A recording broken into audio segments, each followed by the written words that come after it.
ఘటంలోనే ఘటం వెతుక్కుంటే ఘనం మనం చేరుకోవాల్సిన ఇల్లు ఇందులోనే ఉన్నది, దీంట్లో వెతుక్కోమని బయట కాదు అని చెప్తున్నాం.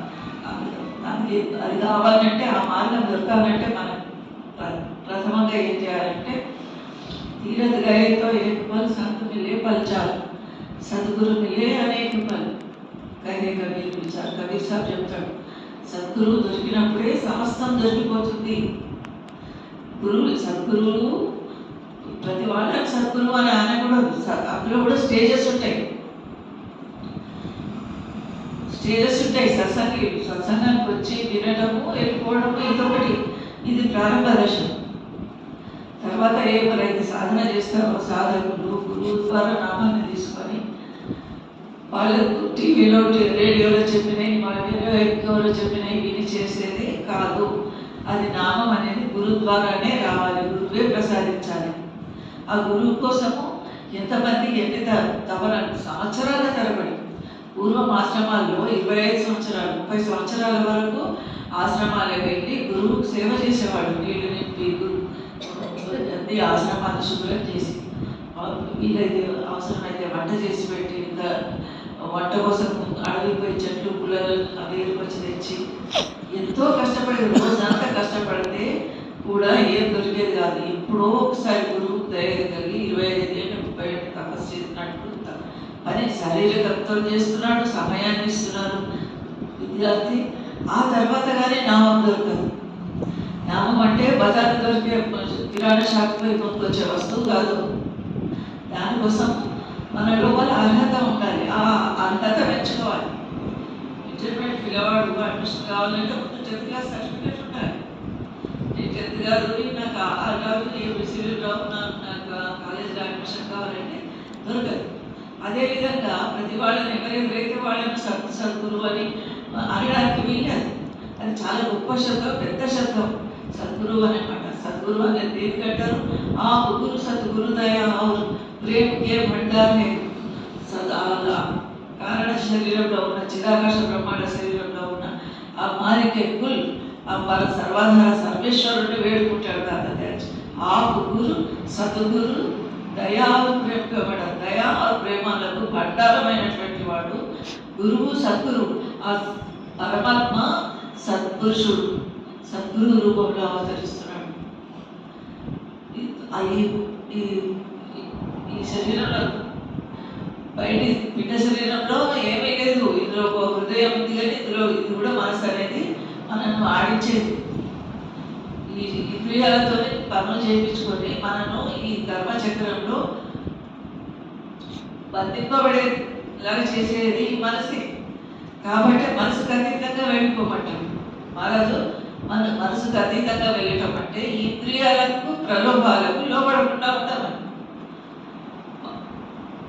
ఏ పని చేసినా కూడా ఇంద్రియాల ప్రలోభం వల్లనే చేస్తున్నాం.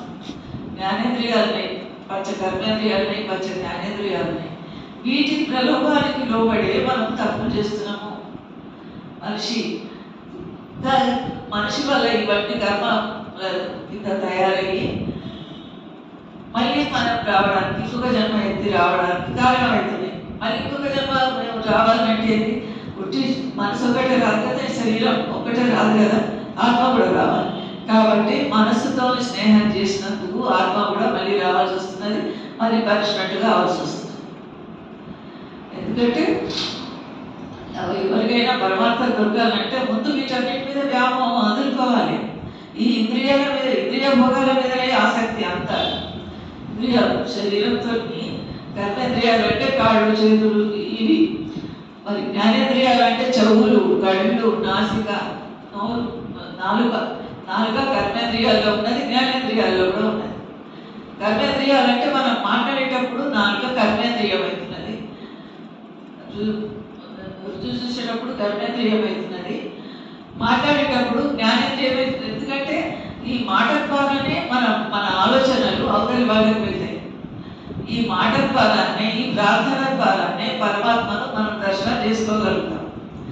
అయితే పరమాత్మ దర్శనం కావాలంటే ఈ బయటి ప్రార్థన వల్ల, ఈ నాలుకతోనే, పెదవులతోనే, దంతాలతో చేసేది, పలికేది, ఇది నామం కాదు, ఇది ప్రార్థన కాదు. ఈ నామం అంటే ఏంటిది? అది లోపల ఉండేది. నామ రహే చౌथे పద మాహి ఉంటే త్రిలోకి మాయ. నామం అనేది 4వ పదంలో ఉంటుంది. ఈ 3 లోకాల్లో ఎక్కడ వెతుకుతామంటారు స్వామీజీ మహారాజ్. అందుకని కబీర్ సాహెబ్ కూడా అదే అంటాడు, भरद्वाज महाराज ने सर जमे नवलत को कुदरत के हवाले छोड़कर तबाव सत्संग सर जमे नवलत భూమి కానీ సంతానం కానీ సంపదలు కానీ ప్రాపంచిక వస్తువులు వ్యామోహం కానీ ఇవన్నిటిని వదిలిపెట్టి పరమాత్మలోకి రావాలి. కానీ మనం ఏం చేస్తాం? పరమాత్మ కోసం వచ్చేవాళ్ళు తక్కువ. పరమాత్మ కావాలని అనుకునేవాళ్ళను లైన్ ఎంతో మంది ఇక్కడ నుంచి అక్కడ దాకా కూర్చుంటారు, హాల్ నిండా జనాలు కూర్చుంటారు. పరమాత్మ ఎవరికి కావాలంటే అందులో ఒక్కరిద్దరు ముగ్గురు ఇద్దరు అంతే. అందరూ ఏది ప్రాపంచికమైన కోరికలు కోరేటందుకు వచ్చేవాడిని. అందుకే కవి సాబ్ చాలా బాధపడతాడు ఇటువంటి దృశ్యాలను చూసి. ऐसी दीवानी दुनिया भक्ति भाव नहीं पूछे जी, भक्ति भाव नहीं पूछे जी, भक्ति भाव नहीं पूछे जी. कोई आवे बेटा मांगे, कोई आवे बेटा मांगे, यही गुसैया दीजिए जी.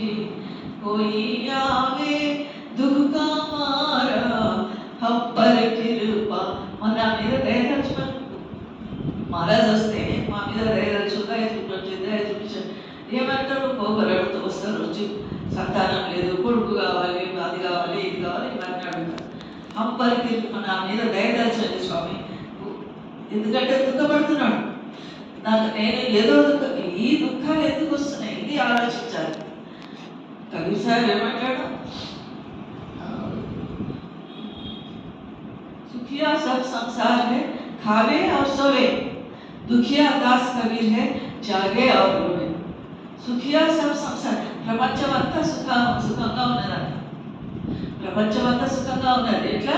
తింటున్నారు, పండుతున్నారు. కావే और सब. దుఖియా దాస్ కబీర్ है. దాస్ కబీర్, కబీరును అందరూ కబీర్ దాస్ అంటారు. కబీర్ దాస్ అని అనకూడదు. మనకు హక్కు లేదనటదు. సాహెబ్ ఆయన మాలికే అవతార్, సద్పురుషుని అవతారం ఆయన. తొలి సత్తు, ఆది సత్తు. ఆయన తనను తాను భగవంతునికి దాసుని కనుక కబీర్ దాస్ అని దాస శబ్దాన్ని దాసుడు అంటే ఏంటి? దైన్య సూచకం, దీనత్వం, తక్కువ స్థాయికి చెందింది. అది ఆయన ఎవరికి దాసుడు? పరమాత్మకు దాసుడు. సద్గురువుకు, సద్పురుషుడికి ఆయన దాసుడు, మనవరకుడు. ఆ కబీర్ సాహెబ్ ఏమంటున్నాడు? दुखिया दास कबीर है जागे और सोए, जागे और रोवे. सुख ప్రపంచమంతా తింటున్నది, తాగుతున్నది, నిద్రపోతున్నది, సుఖంగా ఉన్నది. కానీ దాస్ కబీర్ ఏం చేస్తున్నాడు? దాస్ కబీర్ జాగే और रोवे, దుఃఖపడుతున్నాడు. దుఖియా దాస్ కబీర్ है జాగే और रोवे, మేల్కొంటున్నాడు, ఏడుస్తున్నాడు. ఎందుకు ఏడుస్తున్నాడు? నేను జీవితం అంతా ఈ సత్సంగము, మంచి మాటలు, న్యాయము, విచక్షణ, సత్య మార్గము, అహింస మార్గము ఇదంతా నేను ఉపదేశించిన. కానీ ఈ ప్రపంచానికి ఎవరికి దాన్ని పట్టుకుంటలేరు, ఎవరు దాన్ని ఆచరిస్తలేరు. ఆచరించేది వ్యర్థము. ఉదాహరణకు మనకు ఎదురుగా ఎన్నో పృష్టాన్న భోజనాలు ఉన్నాయి, ఎన్నో పదార్థాలు ఉన్నాయి, అనేకమైనటువంటి గిన్నెలు ఉన్నాయి. ఇందులో స్వీట్ ఉన్నది, ఇంకో దానికి ఇంకేదో పాయసం ఉన్నది, ఇంకో దానికి ఇంకేదో 10 రకాల వంటల పదార్థాలు గిన్నెలు నిండా తెచ్చిపెట్టారు. మనం చూస్తున్నాం, మన ఎదురుగా ఉన్నది. కంచం కూడా ఉన్నది, నీళ్ళ గ్లాస్ పెట్టారు, అన్ని గిన్నెల దగ్గర వచ్చినాయి. ఆకలి కూడా బాగా అవుతుంది. కానీ తినకపోతే ఏం లాభం? చూసి మనం దాన్ని, ఆ పదార్థాన్ని తినకపోతే ఆకలి తీరుతుందా? తీరదు. అదేవిధంగా సత్సంగంలో మహారాజ్ చెప్పిన మాటలు, ఎన్ని మాటలు చెప్పినా కూడా విని ఊరుకుంటే అది లాభం లేదు. వాటిని మనం ఆచరించినప్పుడే, ఆచరణాత్మక జీవనం గడిపినప్పుడే వాటికి సార్థకత. అందుకనే ఆచరణ జీవనం చాలా ముఖ్యం సత్మతంలో. అందుకే దాస్ కబీర్ ఎందుకు బాధపడుతున్నాడంటే, వీళ్ళందరూ వింటున్నారు, నేను జీవితం అంతా చెప్తున్నా, వింటున్నారు. ఒక చోట కాదు, అనేక ప్రాంతాలకు కబీర్ సాహెబ్ పోతాడు. ఎంతో మంది శిష్యులు వస్తారు, దగ్గరకు వస్తారు. కానీ నేర్చుకున్న వాళ్ళు ఎంతమంది? హిందూ ముస్లిం తగాదాలు చేసుకున్న వాళ్ళు ఎంతమంది? హిందువులు ముస్లింల మధ్య ఆ కాలంలో చాలా ఉండేవి, ఘర్షణలు జరుగుతుండేవి. ఇటు చెప్తుండే అటు చెప్తుండే. హిందువులు కానీ ముస్లింలు కానీ ఇంకొకళ్ళ కానీ ఉండేది ఆ పంచతత్వాలతో కూడిన శరీరమే ఇది, వేరే కాదు. ఆత్మ పరమాత్మ అందరిలో ఒకటే జీవితం అంతా బోధించినా కూడా ఏం ఉపయోగించాలి. తరించిపోయిన వాళ్ళు తరించారు. చాలా మందికి జ్ఞానబోధ దొరికింది. జ్ఞానం అందులో ముఖ్యంగా మనం చెప్పుకునే వాళ్ళు ఎవరంటే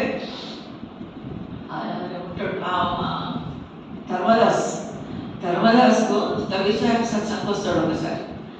కబీర్ సాహెబ్ సత్సంగ్ వచ్చినప్పుడు ఆయన బాగా శ్రీమంతుడు. ఆ కాలంలో 500-600 సంవత్సరాల పూర్వము ఆయనంత శ్రీమంతుడు అక్కడ బనారస్లో ఆ చుట్టుపక్కల ఎక్కడ లేడు. అంతటి శ్రీమంతుడు, లక్షల రూపాయలు, కోట్ల రూపాయలకు అధిపతి, అనేకమైనటువంటి స్థలాలు ఉన్నాయి, బంగారాలు, వజ్ర వైడూర్యాలు ఎన్నో సంపాదించిన షావుకారు. ఆయన అంత సంపాదించిన వాడు. ఆయన ధర్మదాసు కబీర్ సాహెబ్ సత్సంగ్కి వచ్చినప్పుడు ఆయన పూర్తిగా తనను తాను అర్పించుకోవాలన్నంత భావావేశం కలుగుతుంది. ఎట్లా కలుగుతుంది అంటే కబీర్ సాహెబ్ వాక్కులో ఆ మాధుర్యం ఉన్నది. కబీర్ సాహెబ్ మాటలు విని తనను తాను ఆయన ఆత్మ విమర్శ చేసుకుంటాడు. నేను ఎక్కడున్నా ఏం జరిగేది ఉంటే, ఎట్లయిపోయింది జీవితం, అసలు నా జీవితానికి లక్ష్యం ఏంటిది, మామూలుగా పశువులు పురుగులు పుట్టినట్టు పుడుతున్నాం చేస్తున్నాం, ఇదే జీవితం అనేది ఒక రకమైనటువంటి వైరాగ్యం ఆయనకు ఏర్పడుతుంది. ధర్మదాస్ ఆయన అందరూ వేదాకుంటాడు. తర్వాత కబీర్ సాహెబ్ చరణాల మీద వాడుతాడు, వచ్చి మొక్కేస్తాడు. మహారాజు నన్ను చేర్చుకొని నీ శిష్యునిగా చేసుకో, ఇట్లా అరగంటకు పావుగంటకు వచ్చి విజ్ఞించకుంటే కాదు, సంపూర్ణంగా నీ దగ్గర ఉండి నువ్వు ఉపదేశించే సారతత్వాన్ని నేను పొందగలగాలి, నా జీవితం సార్థకం కావాలి, సాహెబ్ నన్ను నీ శిష్యుని చేర్చుకోవాలి అంటే సాహెబ్ అంటాడు, కబీర్ సాహెబ్ అంటాడు, అవి సమయం అంటాడు, ఇప్పుడు సమయం రాలేదు నీకు అంటే. ఎందుకంటే అది పూర్తిగా పక్వం కావాలి. కచ్చా పచ్చి ఉన్నప్పుడు పండు అని ఎవరు అనరు. మామిడి చెట్టు మీద కాయలు అయితే అది కాయనే, అది పండితే కానీ పండు అనరు దాన్ని. అదేవిధంగా ఈయన లోపల కూడా మానసికంగా ఆ వైరాగ్యం అనేది పరిపక్వత పూర్తిగా రాలేదు, కొంచెం ఉంది. ఇటువంటి స్థితిలో ఆయన శిష్యులుగా చేసుకొని నామాన్ని ప్రసాదిస్తే ఏం జరుగుతుంది, ఆయన కొంచెంలో మళ్ళీ అక్కడ ప్రపంచం ఆకర్షిస్తే అటు వెళ్ళిపోతాడు. ఇది వ్యర్థమైపోతుంది. ఈ గురువు ఇచ్చిన నామం వ్యర్థమైపోతుంది. విడుదల వచ్చిన పన్నీరు అయిపోతుంది. ఎందుకు వచ్చింది? అందుకని అంటాడు ఇంకా సమయం రాలేదు, పో తర్వాత అంటాడు. కొంతకాలం అవుతుంది. తర్వాత ఈయన బాంధవగాడు, గుజరాత్లో ఒక ప్రాంతం ఉన్నది బాంధవగాడు, అక్కడికి పోతాడు. కబీర్ సాహెబ్ కొన్ని ప్రాంతాలకు వెళ్ళి ప్రవచనాలు ఇచ్చి వచ్చాడు, సత్సంగాలు చేసి వచ్చాడు, అక్కడ ప్రజలను మేల్కొల్పి వచ్చింది. అక్కడికి వెళ్తాడు బాంధవగాడికి, ఈయన కూడా పోతాడు. ధర్మదాస్ కూడా పోయి మళ్ళీ అడుగుతాడు, సాహెబ్ నా సంగతి ఏం చేసినావు, నన్ను నీ శిష్యులుగా చేసుకో స్వామి అంటాడు. అంటే ఇంకా సమయం రాలేదు అంటాడు. ఎందుకంటే సమయం రాలేదు అంతే. గురువు వచనం మీద అటువంటి విశ్వాసం, అచంచలమైనటువంటి విశ్వాసం ఉండాలి. ఏ చెప్పినా అది అంగీకరించాలి. అందులో మీన వేషాలు లెక్క పెట్టడం కానీ, ఇది చేస్తే మెదడు, అది చేస్తే మెదడు, అదే నాకు ఇట్లా ఇష్టం ఉన్నది, మహారాజు అట్లా చెప్తున్నాడు, ఇవన్నీ ఏమనుకోడు. వెళ్ళి బాగా దుక్కుపోతే దుక్కాలి. బయట మహారాజు అంతే పని చేశాడు. ఎవరో ఏదో అనేసరికి దాంట్లో వెళ్ళి బాగున్నది, అందులో వెళ్ళి దుక్కేస్తాడు. వేరే వాళ్ళకి ఆకలి దుక్కినామంటే నా గురువున్నాడు, రక్షించేటోడు ఉన్నాడు కదా, నాకెందుకు భయం అంటాడు. ఆ విధంగా అటువంటి నిష్ట, అటువంటి సంపూర్ణమైన విశ్వాసం గురువు పట్ల ఉంటేనే కానీ ఏదైనా వస్తువు దొరకదు, సార వస్తువు నీకు దొరకదు అంటాడు. అదే సరే వెళ్ళిపోతాడు. మళ్ళీ ఇంకొకసారి కూడా ఇట్లాగే అడుగుతాడు సాహెబ్ నా. అప్పుడు అంటాడు కదా, సరే నువ్వు నా దగ్గర శిష్యుడిగా నువ్వు చేరాలంటే, నేను నీకు నామాన్ని ప్రసాదించాలంటే నువ్వు ఒకటి పని చేయాలి. ఏం చేయాలి? నీ దగ్గర ఉన్న ధనం, ద్రవ్యం, ఎంతైనా పట్టుబట్టలు, నగలు ఏమేమి ఉన్నాయో మొత్తం అందరికి దానం చేసేసిరా. మొత్తం దానం చేసినామంటాడు. అంటే గురువు మీద ఆయనకి ఎంత విశ్వాసం కలిగిందంటే, మొత్తం డబ్బుల పుట్టి పెరిగిన మనిషి, ఇంటి నిండా దాసీలు ఉన్నారు, వంటవాళ్ళు ఉన్నారు, పనివాళ్ళు ఉన్నారు, దుకాణాలు ఉన్నాయి, ఎన్నో విధాలు ఆయన ఐశ్వర్యవంతుడు, బాగా శ్రీమంతుడు. అటువంటి మనిషి ఒక్కసారి మానసికంగా మనసు అనేది మార్పు, ముఖ్యంగా మారవలసింది మనసు అనేది. మనసు మారిపోతే ఇవన్నీ తృణప్రాయం, ఇవన్నీ ఒక గడిపొచ్చి సమానంగా తీసేస్తారు, ఎవరైనా వదిలేస్తారు. మరి బుద్ధ భగవానుడు ఏం చేశాడు? బుద్ధుడికి వెళ్తాము. ఒక రాజుగారిని కుమారుడు, రాజకుమారుడు బుద్ధుడు, సిద్ధార్థుడు పేరు. ఏం జరిగింది? వైరాగ్యం వచ్చేసింది ఒక్క మాటతో. బయట చూస్తాడు, మొదలే ఆయన బుద్ధుడు పుట్టినప్పుడే జ్యోతిష్యం చెప్తారు, నాకు బయట లోకాన్ని చూపించకండి, ఏ క్షణంలో వైరాగ్యం అయిపోతాడు, ఫకీర్ సన్యాసి అయి వెళ్ళిపోతాడని చెప్తారు. చెప్పేవాళ్ళు తండ్రి ఏం చేస్తాడు? ఈయన లోపలనే అంతఃపురంలోనే ఉండేటందుకు ఏర్పాటు చేస్తారు. ఒకసారి ఎందుకో బయట చూస్తాడు, చూసేసరికి ఒక శవం పోతుంటుంది అక్కడ నుంచి. ఆ తర్వాత అంతకంటే ముందు ఒక ముసలైన ఒక వృద్ధుడు వంగి కట్టబట్టుకొని నడుస్తుంటాడు. ఈ స్థితి చూస్తాడు. ఈయన దగ్గర ఒక శిష్యుడు, ఒక స్నేహితుడు ఉంటాడు. ఆయనని అడుగుతాడు, ఇదేంటి ఆయన అట్లా ఎందుకు వంగిపోతున్నాడు అంటే, ఇది వృద్ధాప్యం మహారాజా, ఇది ఎవరికైనా తప్పదు అంటే, నాకు కూడా తప్పదట, నీకు కూడా తప్పదు, నాకు కూడా తప్పదు. ప్రతి పుట్టిన వాళ్ళు శిశువుగా పుడతారు, పుట్టిన తర్వాత పెరుగుతారు, పెరిగిన తర్వాత శిశువుగా ఎప్పటికుంటాడు. మన భూమి మీద అప్పాడుకుంటే ఎవరు ఉంటారు, పాకుంటే ఎవరు ఉంటారు, పెరుగుతాడు. శిశువు పెరుగుతాడు, నడక నేర్చుకుంటాడు, తర్వాత యుక్త వయసుకు వస్తాడు, ఆ తర్వాత వార్ధక్యం, వృద్ధాప్యం ఇట్లానే అవుతుంది రాజా అని చెప్తాడు రాజకుమారుడు. ఓహో, ఆ తర్వాత ఒక శవం పోతుంటుంది, శవాన్ని చూస్తాడు. శవాన్ని చూసి అదేంటి ఎట్లా పోతున్నాడు ఏంటి అంటే, ఆయన ఈ వృద్ధుడు కొంతకాలం అయిన తర్వాత చనిపోవాల్సింది వచ్చింది, పుట్టిన వాళ్ళందరూ పోవాల్సిందే అంటే, నేను కూడా అనగా నువ్వైనా నేనైనా అందరికీ ఇదే స్థితి అంటాడు. అప్పటికి ఆయన వైరాగ్యం వచ్చేస్తుంది. అంతకంటే ముందే పెళ్ళైంది, యశోదరతో పెళ్ళైంది, కొడుకు రాహుల్ పుడతాడు, చిన్న పసిపిల్లగాడు. రాజ్యం ఉన్నది, రాజ్యానికి ఒక్కడే కొడుకు. తను రాజసింహాసనానికి అర్హుడు అయ్యండి కూడా రాజ్యం. అర్ధరాత్రి మనసులో మనకి ఆలోచన మనసులో వేస్తుంటాయి, మనసులో అదే ఆలోచిస్తుంటాడు. ఇది అశాశ్వతం, మరి దీనికోసమా ఇంత ఇంత జీవితాన్ని వృధా చేసుకోవడం? అర్ధరాత్రి భార్య చెప్పడు, పసిపిల్లగాడిని భార్యను వదిలేసి అడవుల్లోకి వెళ్ళిపోతాడు బుద్ధుడు. బుద్ధగయ క్షేత్రం అక్కడ బోధి చెట్టు కింద ఈ సంవత్సరాల పాటు తపస్సు చేసిన తర్వాత జ్ఞానోదయం అవుతుంది బుద్ధుడికి.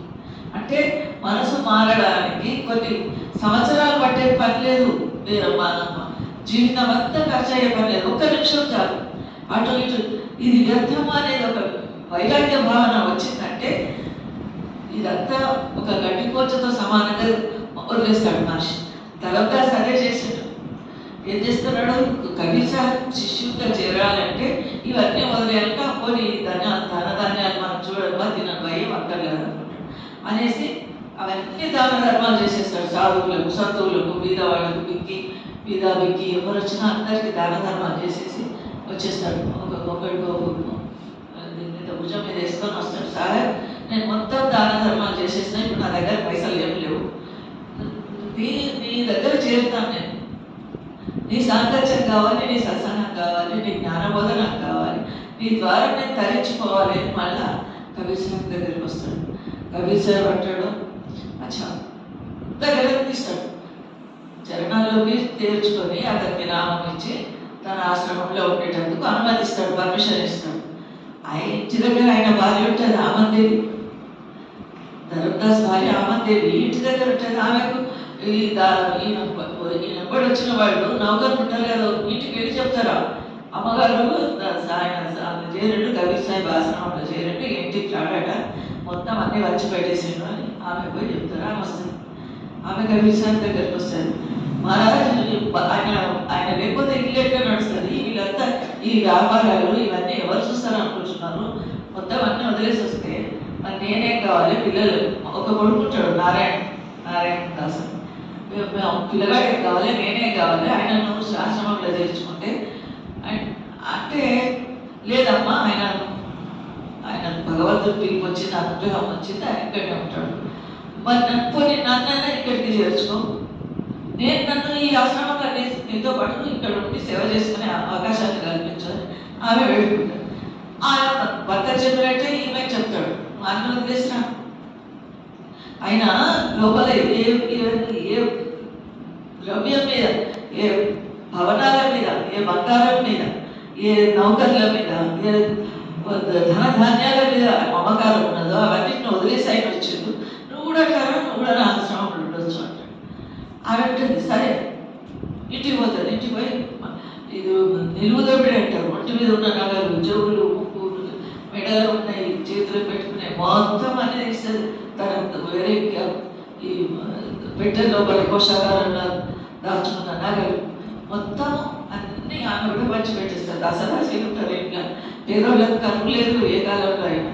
అందరిని పిలిచి అన్నీ వచ్చేస్తుంది. ఆమె ఒక నల్లగొంగడి భుజం మీద కప్పుకొని ఆమె వస్తుంది. సాహెబ్ నేను వచ్చేసిన, నన్ను కూడా మీ ఆశ్రమంలో చేర్చుకో, నాకు కూడా పరమార్థ విద్య ప్రసాదించు అని వస్తుంది. సరే అని ఆమె తల్లిదండ్రులు ఇద్దరు పోయి చూస్తాడు. కొడుకుంటాడు నారాయణ దాస్, చిన్న పిల్లవాడు ఉంటాడు, 10-12 ఏళ్ళ పిల్లవాడు ఉండొచ్చు. పరిగెత్తుకొస్తాడు. కాదని అయితే వచ్చి కాళ్ళ మీద పడి వేస్తాడు. సాయం కాళ్ళ మీద పడి, మీరు మా అమ్మ నాయన ఇక్కడ ఉంటే నేను ఉంటాడు, అక్కడే చేస్తా, నాకెందుకు మా మహారాజ్ నేను ఇప్పుడు ఇన్నే ఉంటాను అంటాడు. అంటే సరే ఆ పిల్లవాడికి కూడా చెప్పి, ఆ పిల్లవాడికి కూడా తన ఆశ్రయం ఇచ్చి, చరణాల్లో బలిచ్చి, సేవకు అవకాశం ఇచ్చి ఏం చెప్తాడు, మీకోసము 42 తరాల వరకు ఈ ఆధ్యాత్మిక రాజ్యానికి మీరు అధిపతులు అవుతారు వాగ్దానం ఇస్తాడు, వరం ఇస్తాడు. అంటే చాలా సంతోషం అవుతుంది. ఆ త్యాగభావనకు ఒకరికి ఉండదు. ఒకరికి త్యాగం ఉంటే ఇంకొకళ్ళు ఇద్దరికి వస్తారు.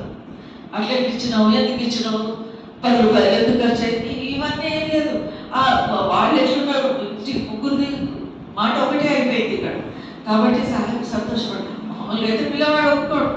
తల్లిదండ్రులు పోతే నేను ఎట్లా బతకాలి, నాకు ఆశ్రమంలో పోయి ఆ ఎండిపోయిన రొట్టెలు అవి తిని ఆకు అలా తినే అవసరం నాకేం వచ్చింది, ఇంత వైభవంగా నేను బతకొచ్చు కదా అనే ఆలోచన పిల్లవాడికి ఒప్పుకోలేదు. తల్లిదండ్రులతో పాటు తండ్రుడు వచ్చి కబీరాశ్రమంలో చేస్తే సాహెబ్ సంతోషపడి ఆ పిల్లవాడికి ఏం వరం ఇస్తాడు, 42 తరాల వరకు మీ కుటుంబం వాళ్ళే ఈ ఆధ్యాత్మిక క్షేత్రానికి అధిపతులు అవుతారు. కబీర్ మఠం ఇప్పటికీ వారణాసిలో ఉంటుంది.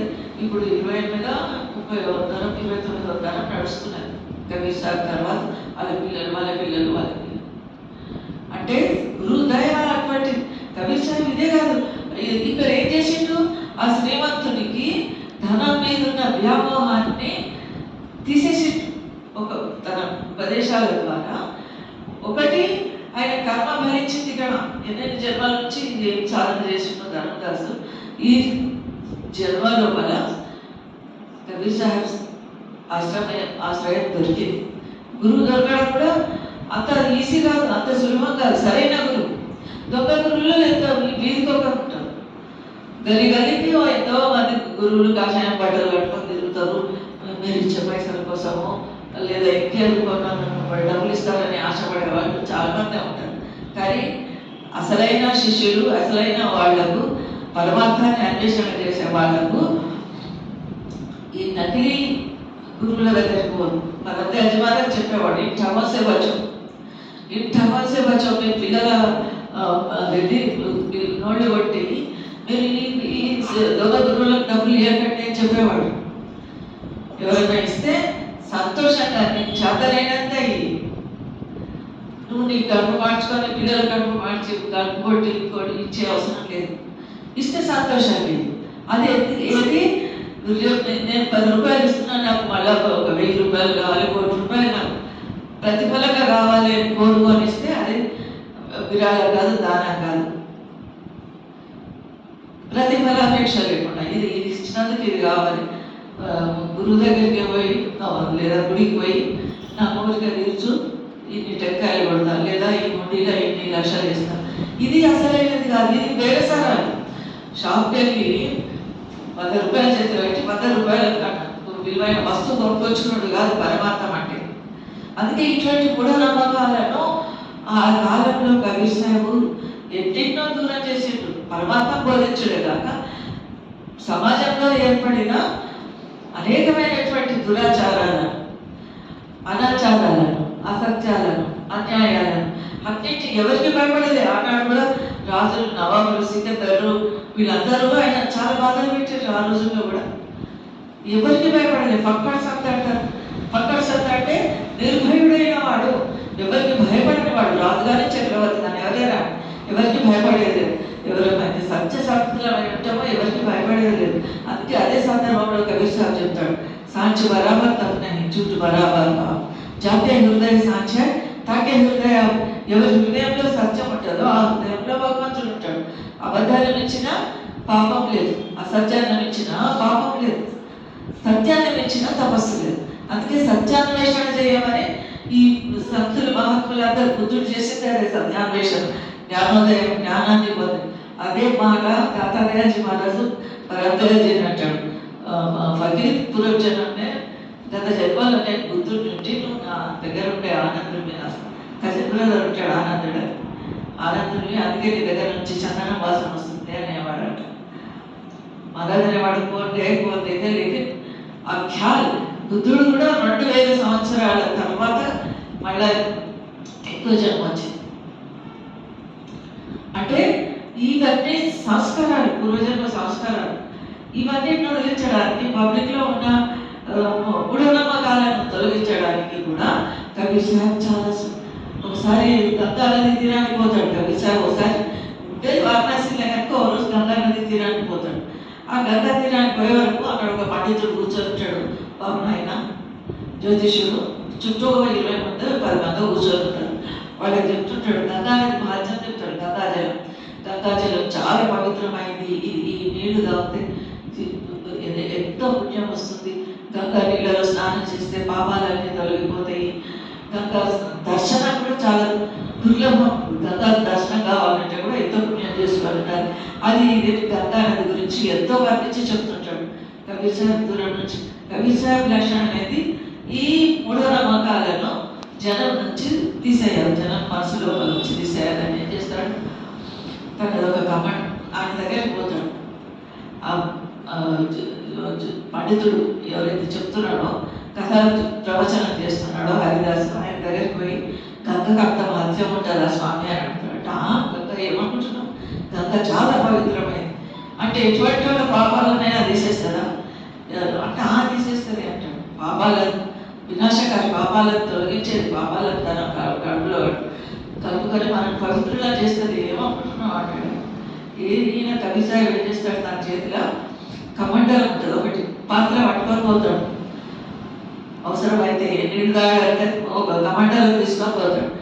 మా కబీర్ మహారాజ్ చెప్తాడు, గంగ పవిత్రం కదా, అది గంగలో ఏది వచ్చినా మనిషి మునిగినా పవిత్రం అయిపోతుంది కదంటే అయిపోతుంది అంటాడు. పోతాడు, పోయి 4 మెట్లు దిగి గంగ లోపల ఆ కమండలాన్ని ముంచుతాడు, ముంచి ఆ నీళ్లు తీసుకొస్తాడు పైకి. తీసుకొచ్చి కథ ప్రవచనం చేస్తున్న పండితుడికి ఇస్తాడు. గంగాజలం చాలా పవిత్రమైనవి కదా స్వామి, ఇది ఈయన కబీర్ సాహెబ్ అయితే నేత పని చేస్తాడు. ఇంటి దగ్గర నేత పని చేసేవాడు అనమాట. జులహా ఒక నేత పని చేసే ముస్లిం వాళ్ళ ఇంట్లో ఈయన పెరుగుతాడు. నిజానికి కబీర్ జన్మ, ఆయన జన్మ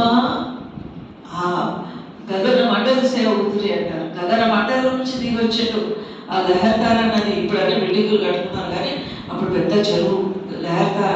ఆ లహర్తార నది లోపల నీరుని అనే భార్యాభర్తలు వస్తున్నారు, వాళ్ళకి దొరుకుతాడు. ఆ కమల పుష్పం నీటి మీద తేలికుంటూ వస్తుంది, దాంట్లో ఈయన కబీర్ సాహెబ్ అవతరణ జరుగుతుంది. వాళ్ళు తీసుకుపోయి ఇంట్లో పెంచుకుంటారు.